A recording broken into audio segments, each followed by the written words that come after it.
कल छविना डॉक्टर रितु सिंह जब धरने को जाए करीब 108वां दिन हो गया है, दूसरी तरफ लक्ष्मण यादव को जब से हटाया गया है उन पर भी काफ़ी बातचीत हो रही है, काफ़ी विवाद बन चुका है। लगातार ये सवाल उठ रहे हैं कि आखिर किन बेसिस पर उनको हटाया गया है, क्या ऐसी चीज़ें रही जो उनको यूनिवर्सिटी से हटा दिया गया इतने साल से जब वो पढ़ा रहे हैं बच्चे को, तो क्या ऐसी दिक्कतें आई हैं। तो उसी को समझने के लिए उन्हीं के कॉलेज जाकिर हुसैन कॉलेज में पढ़ाते थे एक स्टूडेंट हमारे साथ है, इनसे समझते हैं कि क्या इन लोगों को लग रहा है, इन्होंने इतने समय से उनको देखा है कैसा वो पढ़ाते थे और क्या ये लोग समर्थन में है जो डॉक्टर लक्ष्मण यादव को हटाते थे। क्या नाम है आप उस कॉलेज में पढ़ते हैं फर्स्ट ईयर? तो आप बताइए जब ये सारी चीज़ें हुई हैं डॉक्टर लक्ष्मण यादव को हटा दिया गया, क्या ऐसा कुछ था कि उनके पढ़ाने में कमी आ रही थी या कुछ भी चीज़?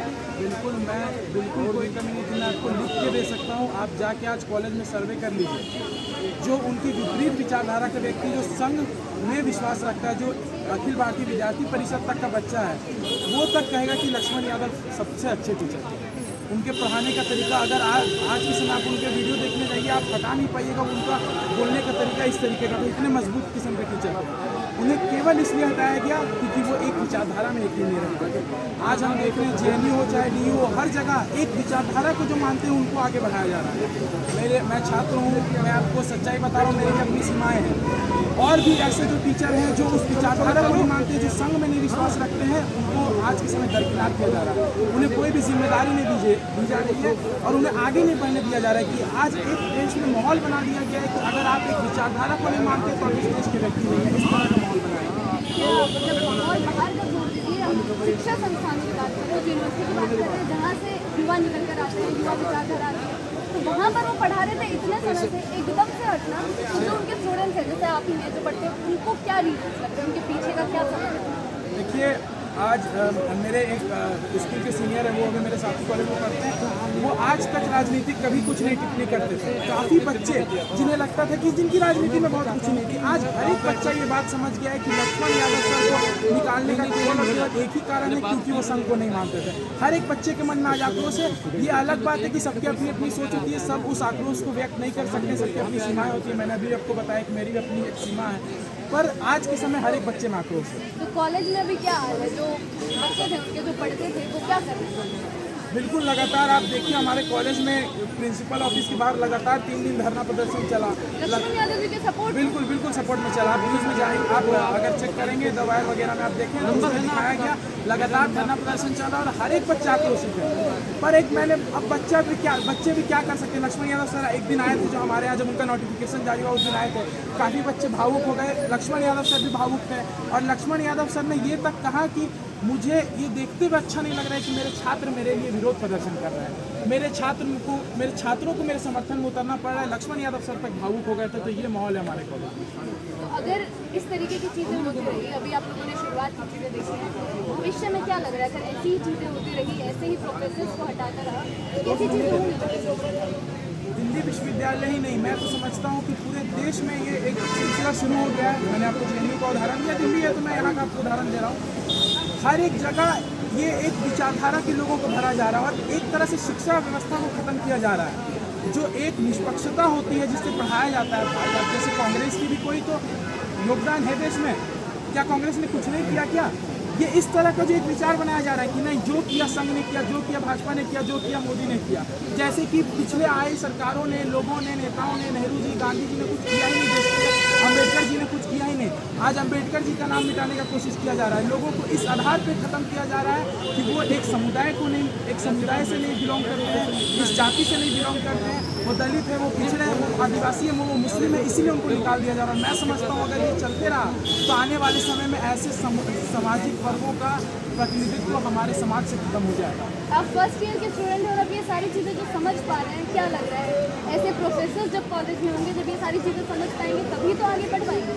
बिल्कुल वही चीज़ मैं कह रहा हूँ। अगर ये जो सारे प्रोफेसर का काम पढ़ाना होता है, लक्ष्मण यादव सर हमने देखा वो बाहर में जो सामाजिक मुद्दे होते थे उस पर बहुत बुलंदी से बोलते थे। अगर आप उनका यूट्यूब चैनल जाके देखिए, जो दलितों पर अत्याचार हो रहा है, जो पिछड़ों पर अत्याचार हो रहा है, वो बहुत बुलंदी से बोलते थे। किसी पार्टी से वो जुड़े हुए नहीं थे और अभी भी किसी पार्टी से नहीं जुड़े हुए, पर उनका काम था वो क्लास में निष्पक्षता से पढ़ाते थे। अगर आप आज जाके पूछिए, मैं अपने से बता रहा हूँ, वो कभी भी अपनी विचारधारा वो क्लास में नहीं लाते। देखो उनका काम था, वो हिंदी के प्रोफेसर, वो हिंदी के विषय, वो कभी भी उस विचारधारा को बीच में नहीं लाते, तब उन्होंने क्यों निकालेगा? 14 साल से वो पढ़ा रहे थे हमारे हेड ऑफ द सोसाइटी, उन्हें परमानेंट अभी तक नहीं किया गया।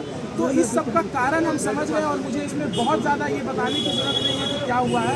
आप भी समझदार हैं, मैं भी समझदार हूँ, पूरा देश दुनिया देख रहा है और इतिहास देखेगा कि जो आज ना सही टूटेगा, गरूर किसका रहा है जरूर टूटेगा। तो इनका गरूर है, ये भी टूटेगा, कोई बड़ी चीज़ नहीं। लेकिन आपने बोला कि शुरुआत हुई है, ऐसा क्या है कि आगे क्या होने वाला है? अभी शुरुआत है तो आगे के तरीके कैसे होंगे? आगे फिर आज आप देख रहे हैं बगल में हिंदू कॉलेज, वहाँ पर देखेंगे आप राम जैसे, वहाँ पर देखेंगे हंसराज, वहाँ पर देखेंगे, हर एक कॉलेज में आप ये चीज़ देखेंगे। शुरुआत जाकिर हुसैन से हुआ, दौलत राम में हुआ, कल को CHC में देखेंगे आप, पूरे देश भर में देखेंगे। इसमें कौन सी नई चीज़? अत्याचार बढ़ रहे हैं इन वर्गों के खिलाफ, आगे भी बढ़ेंगे, यही होगा और क्या, जब तक भाजपा शासन में रहेगी। लेकिन भाजपा, जब आपने भाजपा का जिक्र कर ही दिया है तो भाजपा को लगातार यही बोलते हैं, आपने भी बोला कि कांग्रेस ने कुछ नहीं किया। भाजपा तो कहते ही है कि किया ही कुछ नहीं है, भाजपा ही तो चीजें कर रही है ना।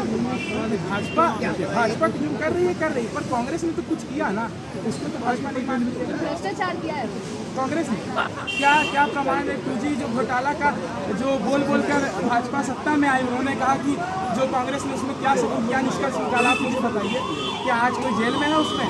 जो बोल के भाजपा आई थी, आज क्या उनमें से भाजपा अन्ना हजारे तो समय का एक आंदोलन चलता था, मनमोहन सिंह के खिलाफ बहुत बुलंदी से ये किया गया कि मनमोहन सिंह भ्रष्ट है। लोग बोला गया कि मोदी जी अपने चुनाव प्रचार में बोलते हैं कि सुपारी लेते हैं बाहर से, इस तरह की बातें करते हैं। ये सारी बेबुनियादी बातें, क्या चीज़ साबित हुआ अब तक? आप मुझे बस ये बता दीजिए, कौन सा भ्रष्टाचार साबित हुआ? देखिए, आप युवा हैं और जब हम आज के राजनीति की बात करें तो कहीं ना कहीं सांप्रदायिकता उसमें घुस गई है, अलग से नजर आती है कि सांप्रदायिकता की वजह से। आप किस प्रकार से देखते हैं? देखिए, हिंदू मुस्लिम सारे अलग अलग मजहब हैं, ठीक है, और मैं समझता हूँ कि हमेशा से थोड़ी बहुत असमानता, थोड़ी बहुत जो डिफरेंसेस रहती हैं और वो रहनी भी चाहिए। जब अनेकता में एकता से ही देश बनता है, ठीक है, हम सब में अनेकता है, आज मेरे विचार अलग है, आपके विचार अलग है, उनके विचार, सबके विचार अलग है, और वो हिंदू मुस्लिम है। पर पहले आज के समय में एक नफरत की भावना बढ़ गई। आज के समय में लोग एक विचार बना लिए, बच्चों के मन में ये भरा जा रहा है। आज मेरे कॉलेज में आप आइए, आज आप कहीं चल रही, यहाँ 10 किसी आप छात्रों को पकड़िए और आप उनसे पूछिए इनका समुदाय की क्या रहा है। इस तरह की एक धारणा बनाई जा रही है जो इतिहास में कभी नहीं हुई। ये बात सही है कि पहले के दंगे थोड़ी बात अंतर से होते हैं, लड़ाई झगड़े ये सब हमेशा से चलते हैं, कोई नई चीज़ नहीं है, ठीक है, 47 में बताया नहीं इसको।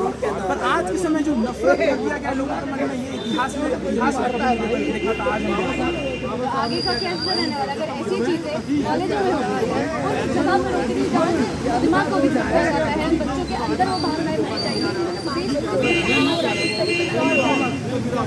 देखिए, देश तो मुझे लगता है अगर इस तरह का चलते रहा, जो फिलहाल में सरकारें, देखिए मैं किसी सरकार को पे कटाक्ष करने नहीं आया हूँ, मैं भाजपा RSS को घोषणे के लिए नहीं आया हूँ।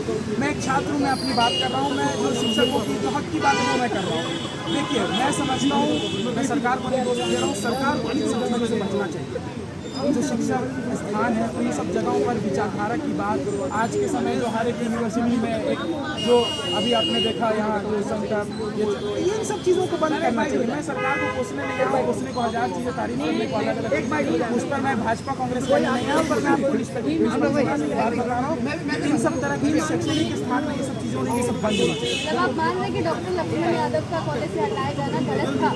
गलत नहीं, बिल्कुल गलत था, बहुत, मतलब उसकी जितनी घोर निंदा की जाए उतनी कम है। मैं चाहता हूँ, मेरे चाहने से कुछ नहीं होता, पर मैं आप सबसे भी मांग करता हूँ, लक्ष्मण यादव सबकी आप वीडियो देखिए और आप उनकी विचारधारा को समझिए, वो जिस तरह से पढ़ाते थे उसको देखिए, और आप सबसे मैं आग्रह करूँगा कि आप इस लड़ाई में सामने आइए लक्ष्मण यादव सबको बचाने में, क्योंकि उनकी नौकरी चली गई, नौकरी कुछ नहीं है, पर जैसा कि दिनेश तिवारी जी ने भी कहा, नौकरी नहीं, न्याय चाहिए, हमें न्याय चाहिए, नौकरी के लिए कुछ नहीं है, वो कहीं और पढ़ा देंगे, ठीक है, क्योंकि आज इतनी उनकी जो पढ़ाने की ताकत है उसके सामने कोई नहीं टिक सकता, वो इस तरह की टीचर है, और मैं ये सीना ठोक के कह सकता हूँ, ठीक है, पर उन्हें नौकरी की कोई वो तनख्वाह से उनका कोई ये नहीं हो जा रहा है, उनका कोई घर नहीं छीन जा रहा है, ठीक है, पर मैं समझता हूँ कि उन्हें न्याय मिलना चाहिए। ये मतलब पर किसी को बताया था, ये क्या समाज में एक विचारधारा बनाई जा रही है कि आप एक विचारधारा को नहीं मानेंगे तो आपको न्याय नहीं मिलेगा। आज मुझे लोग बोलते हैं, मेरे दोस्त मुझे बोलते हैं, मेरे साथ मेरे दोस्त लोग बोलते हैं कि भाई मत बोलो, ज़्यादा मत बोलो, इस बात में कल को कार्रवाई हो सकती है। इस तरह का जो माहौल बनाया जा रहा है, इस माहौल से निकाला जाए। बोलने की आज़ादी तो हमें संविधान ने दी है, तो वो कौन? वो तो रोक रहे हैं ना। आखिरकार आप मुझे बताइए कश्मीर टाइम्स मेरे ख्याल से ऐसी एक मैगजीन के नाम से उनके एडिटर 3 साल से जेल में, उमर खालिद जेल में। इनका क्या गुनाह अभी तक साबित हुआ? कपमन सिद्दीकी जब हाथरस रेप केस को इन्वेस्टिगेट करने जा रहे थे, उन पर यूएपी की धारा लगाई। अभी 2 साल बाद वो जेल से छूटे। तब आया कि ठिकानों पर छापा पड़ा, न्यूज़ क्लिप पर पड़ा। अब तक क्या ठोस सबूत मिला? कुछ भी नहीं मिला। उन पर लगातार दबाने की कोशिश की जा रही है, मीडिया को दबाने की कोशिश की जा रही है। जो मीडिया वाले समर्थन में बोलते हैं उन्हें वाहवाही मिल रही है, वो उनकी तनख्वाह बढ़ रही है, वो बड़े बड़े न्यूज़ चैनल में उन्हें पद मिल रहे हैं। और दयाशंकर मिश्र जी जैसे जो पत्रकार हैं, जो राहुल गांधी पर किताब लिखते हैं, तो उन्हें मीडिया चैनल से निकाल दिया जाता है कि आप एक दूसरे व्यक्ति विपक्ष के नेता पर क्यों किताब लिखते हैं। तो ये मीडिया को तो दबा दिया है। मैं तो समझता हूँ मीडिया इस देश में लगभग खत्म हो चुका है। अगर आपके जैसे जो मीडिया वाले अगर मेरे जैसे छात्र विचार हैं उनको नहीं कैद करेंगे तो देश में मीडिया नहीं रहेगा, देश में लोकतंत्र नहीं रहेगा। आपका वैसे तो हम आप तक पहुंचा ही रहे हैं कि डॉक्टर लक्ष्मण यादव को जब से हटाया गया है, बाकी लोग उन पर क्या प्रतिक्रिया दे रहे हैं, वो किस तरीके से सामने आ रहे हैं। लेकिन उन्हीं के कॉलेज का एक छात्र जब सामने आता है और ये बोलता है कि बिल्कुल गलत है और वो पढ़ाने का तरीका जो था वो इतना अलग था, किन बेसिस पर निकाला गया वो खुद नहीं समझ पा रहे हैं, तो ये अपने आप में एक बड़ी चीज़ हो जाती है। इसी प्रकार जनता के मुद्दा तक पहुँचाते रहिए।